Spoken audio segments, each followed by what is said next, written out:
Hi friends, welcome to Surya's Kitchen. இன்னைக்கு நம்ம Surya's Kitchenல Madurai சால்னா எப்படி செய்யறதுன்னு பார்க்கலாம். ஃபர்ஸ்ட் ஒரு panல 1 டேபிள்ஸ்பூன் மிளகு, 3 முந்திரி, 1 டேபிள்ஸ்பூன் பெருஞ்சீரகம், 1/2 டேபிள்ஸ்பூன் ஜீரகம், ஒரு பட்டை சேர்த்து நல்லா வதக்கிக்கோங்க.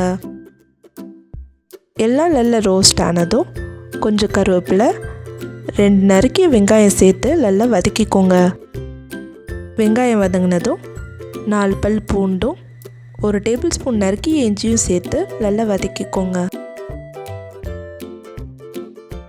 2 நறுக்கிய தக்காளி சேர்த்து அதையும் நல்லா வதக்குங்க. தக்காளி வதங்கினதும் மசாலா சேர்க்கலாம். 1/2 டீஸ்பூன் மஞ்சள் பொடி, 2 டேபிள்ஸ்பூன் மிளகாய் பொடி, 1 டேபிள்ஸ்பூன் கொத்தமல்லி பொடி சேர்த்து நல்லா வதக்கிக்கோங்க. மசாலா அடிப்பிடிக்காமல் இருக்க கொஞ்சம் தண்ணி சேர்த்து வதக்கிக்கோங்க. இப்போ அதில் 1/2 கப் துருவிய தேங்காய் சேர்த்து நல்லா வதக்குங்க. ஸ்டவ் ஆஃப் பண்ணிவிட்டு கொஞ்சமாக கொத்தமல்லியும் புதினாவும் சேர்த்து ஆற வச்சுடுங்க.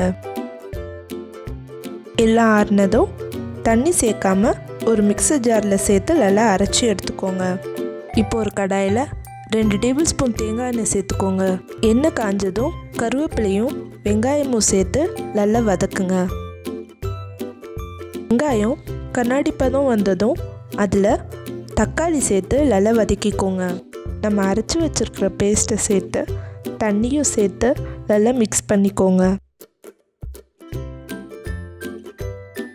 தேவையான அளவு உப்பு சேர்த்து எல்லாத்தையும் நல்லா கொதிக்க விடுங்க.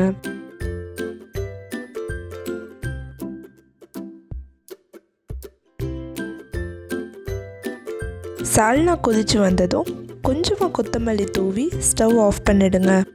பெங்களூரில் இருந்துக்கிட்டே சுவையான மதுரை சால்னா தயார் செஞ்சுட்டேங்க.